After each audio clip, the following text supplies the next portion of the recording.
Hi, tailoring classes అయితే జరుగుతుందని మీకు తెలుసు కదా మన కన్యా డిజైనింగ్ లో. సో ఈ రోజు 15th డే అనుకుంటండి అయ్యింది. స్టూడెంట్స్ అందరూ చూపించండి ఒకసారి ఫ్రాక్స్ కుట్టిన వాళ్ళు అందరూ చూపించండి. చాలా మంది కుట్టారు. ఈ అమ్మాయి అయితే తనే వేసుకొచ్చింది అనమాట, అందుకే చేయట్లేదు లేదు. సో కొంతమంది ఇంకా కొంచెం పెళ్లిళ్ళు చేసింది కదా, సో దానివల్ల హెల్త్ ఇష్యూస్ వల్ల కుట్టుకు రాలేదు. కానీ చూసారా మా వాళ్ళు డిజైనర్స్ లా కుట్టేస్తున్నారు. నేను ఇంత హింట్ ఇస్తే చాలు దూసుకెళ్ళిపోతున్నారు అనమాట. చూడండి ఈ అమ్మాయి ఫ్రాక్ చూడండి ఎంత బాగా కుట్టిందో. ఈ ఫ్రాక్ చూడండి, ఆ అమ్మాయి చాలా హ్యాపీ ఫీల్ అయింది. అంటే హ్యాండ్ ఫిట్టింగ్ చాలా బాగా అనిపించింది అండి నాకు అని చెప్పింది. చెప్పు నువ్వు చెప్పు. నేను ఇప్పటి వరకు ఒక 40 డ్రెస్సెస్ కుట్టాను కానీ నాకు సాటిస్ఫాక్షన్ లేదు మేడం.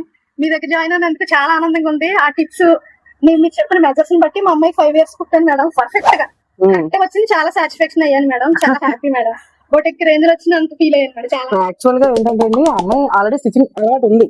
కానీ ఏంటంటే ఈ అమ్మాయి ఇంకా నేర్చుకోవాల్సి, నేను ఇంకా చెప్తాను ఇది ఫ్రాక్ 100% బాగుంది అని కాదు, దట్టు వాళ్ళని ఎంకరేజ్ చేద్దాము. వీళ్ళు ఇంత అలాగా అంటే ఈ ఫ్లవర్స్ ఇలా పెడితే బాగుంటుంది, ఇలా 2 steps ఇస్తే బాగుంటుంది అని వాళ్ళకి యాక్టివ్నెస్ వచ్చి నేను చెప్పిన దాని ప్రకారం కుట్టుకొచ్చారండి.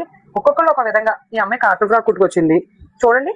కుర్చీలు అవి ఉన్న ఫ్యాబ్రిక్ ని అడ్జస్ట్ చేసుకుని, మెయిన్లీ ఇంత ఫ్యాబ్రిక్ కావాలని చెప్పాను. సో ఈ బ్యాండ్స్ తో సహా బ్యాక్ సైడ్ నీట్ గా చూడండి బౌ ఒక్కొక్కళ్ళు ఒక్కొక్క చోట ప్లేస్ చేశారు బౌని.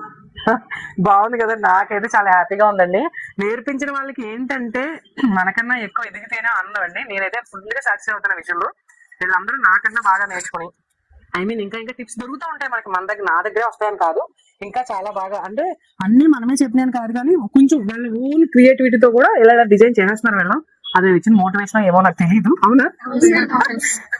నిజంగా వాళ్ళైతే చాలా హ్యాపీ ఫీల్ అవుతున్నారు. వాళ్ళ అబ్బాయి అంట, వాళ్ళ అబ్బాయి చేసి పిక్ కూడా తీసేసుకుంది ఈ అమ్మాయి. సో చాలా బాగుందండి. అంటే నేను ఫస్ట్ షార్ట్ హ్యాండ్ చెప్పాను, తర్వాత లాంగ్ హ్యాండ్ చెప్పాను. హ్యాండ్ అంటే ఎలా ఉంటది, దానికి ఆ మెజర్మెంట్స్ అసలు ఎలా తీసుకోవాలి ఏంటి. ఇప్పుడు ఈ అమ్మాయి కట్టుకొని చూడండి. ఈ అమ్మాయి యాక్చువల్గా పెద్దవాళ్ళకి నేను చెప్పలే ఇంకా, కానీ ఆ అమ్మాయి కుట్టుకోవాలి, నేను మేడం చూపించాలి అని ఆ క్రియేటివిటీతో కుట్టింది. దీంట్లో చిన్న చిన్న కరెక్షన్స్ ఉన్నాయి. ఆ కరెక్షన్స్ అనేది కరెక్ట్ చేసుకుంటే వెళ్ళు టైలర్స్ అయిపోతారు కదండి. డిజైనర్స్ అంటే ఎక్కడికో చదివే డిజైనింగ్ క్లాసెస్ వేరు, మన దగ్గర కొంతవరకు సరే డిజైన్ చేయగలుగుతున్నారు కదండి. మీకు నమ్మకం ఉందా? నమ్మకం ఉంటే కనుక తప్పకుండా మా కన్యా డిజైన్ ఇలా ఫాలో అవుతూ ఉండండి. నెక్స్ట్ బ్యాచ్ కావాలనుకున్నా సరే మమ్మల్ని తప్పకుండా కాంటాక్ట్ చేయండి. Thank you.